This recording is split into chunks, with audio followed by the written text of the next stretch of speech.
Hi, I'm Vanessa and I'm a soil scientist and I love talking about soils, but we're not going to talk about soils today. We're going to talk about our EAE curriculum, and specifically I'm going to give you a bit of an overview of the units that are included in the geographical science major, and also the climate stream and physical environment stream in the earth science major.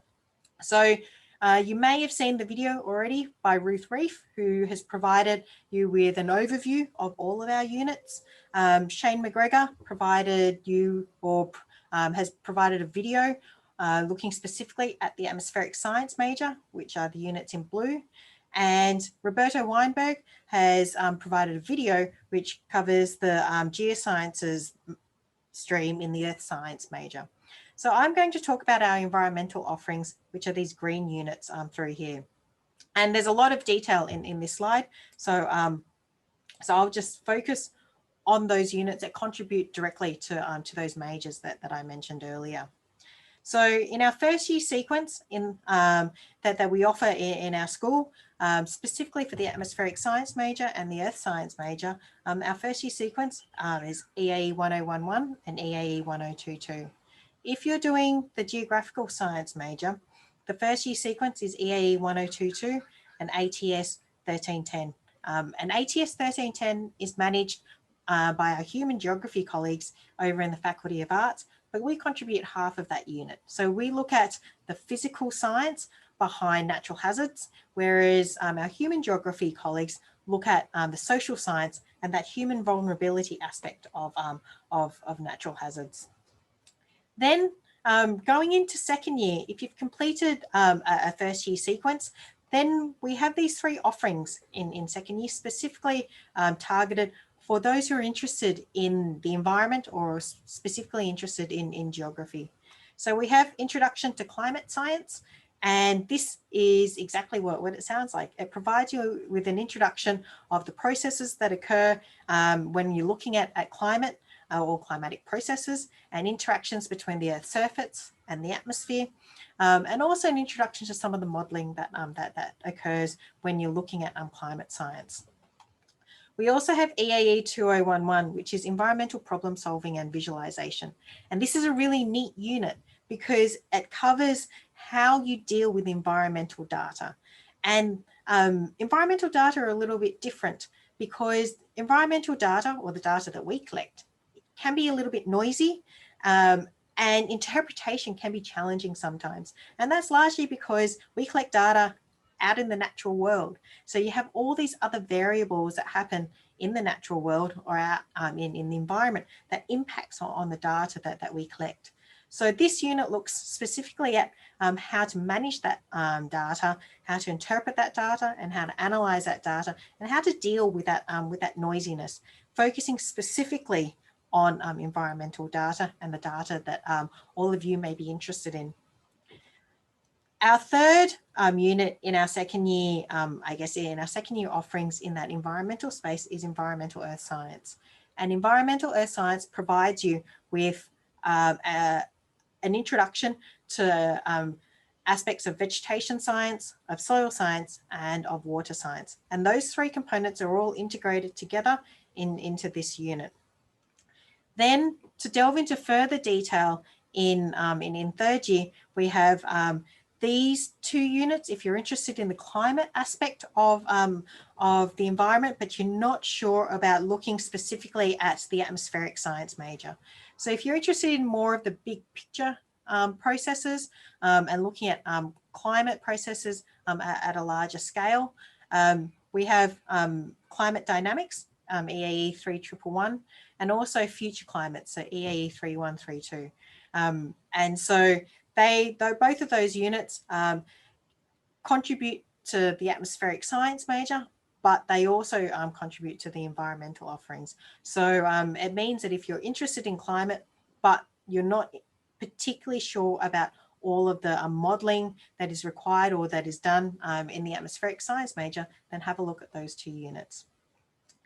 Then we have these green units through here, which directly contribute to our environmental offerings or those majors of geographical science and and the climate stream and physical environment stream of the earth science major.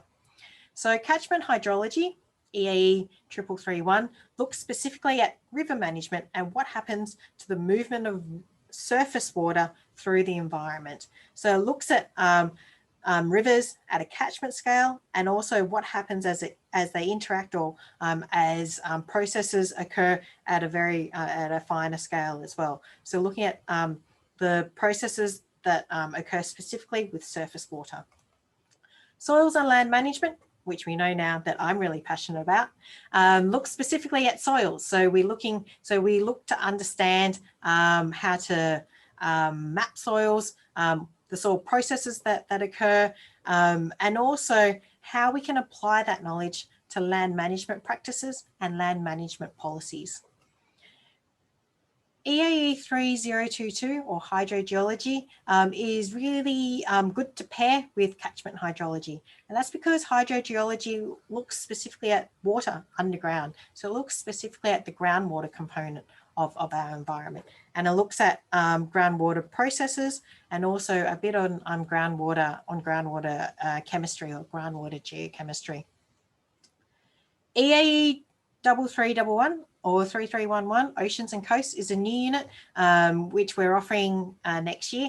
And this is really exciting because it's a unit that focuses specifically on the marine environment and the coastal environment and the processes that occur in these two environments and their interaction.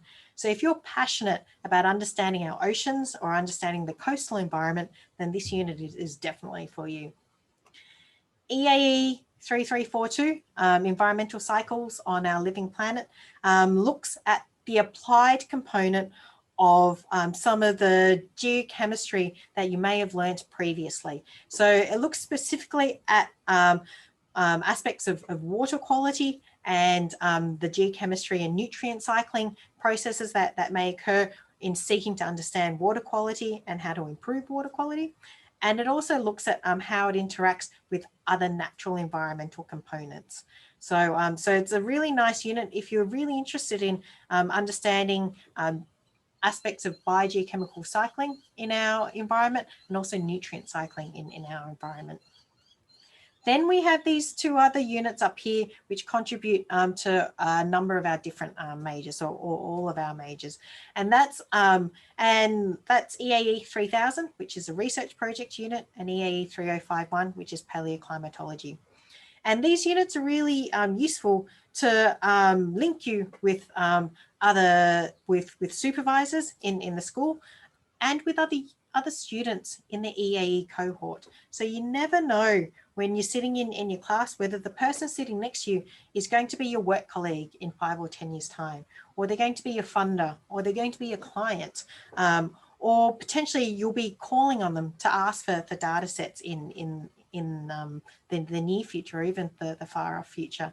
So that cohort that you're sitting next to in the EAE, or that person you're sitting next to in the EAE cohort, is going to be your network in the future. So these broader units which cut across all of the majors are actually really useful to meet people in those areas.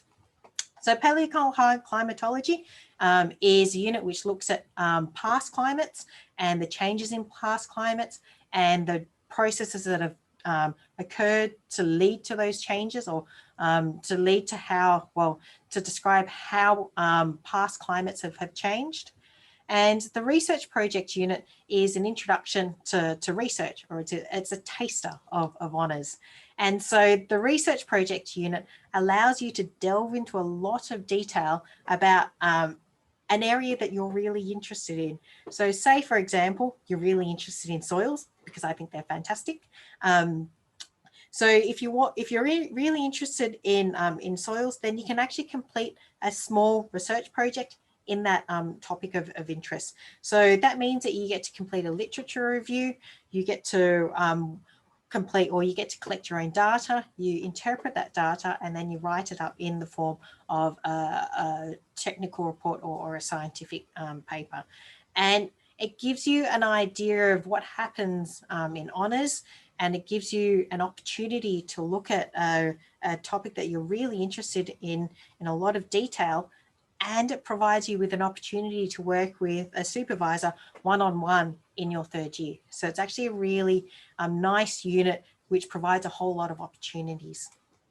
And then finally, we have geophysical interpretations in geoscience, geography, and environmental science. And again, this is another one of those units that cuts across our curriculum. And this looks specifically at geophysical data sets and how they can be applied in geoscience, how they can be applied in geography, and how they can be applied in environmental science. So for example, we can use geophysical data sets to look at mapping salinity for salinity management, or we can use it to map how soils change across a landscape, or we can look at we can use geophysical data sets to look at how ice changes in Antarctica. So it's a really nice unit to look at different geophysical data sets and how it can be applied across all areas of EAE. So just in terms of how this is all set up, this is how the geographical science major is set up. These solid lines mean that the unit provides a prerequisite to the units that it leads to, and the dotted lines means that you can complete one of any of those units as a prerequisite for any of these units listed up here. The units listed in blue are the units that also contribute to the climate science stream or the atmospheric science major. So again, there's that cross-cutting part of those majors.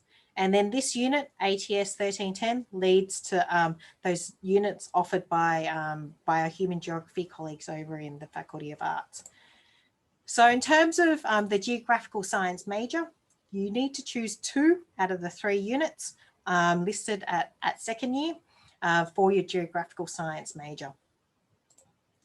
And then you can choose any of these units to make up your major sequence. So this just gives you, I guess, more of a pathway in terms of how the prerequisites flow from first year. So for example, EAE 1022, our first year second semester unit, is a prerequisite for all 3 of these units. So you just need to complete EAE 1022, and it means that you can choose any of these 3 units, or you can choose all of them.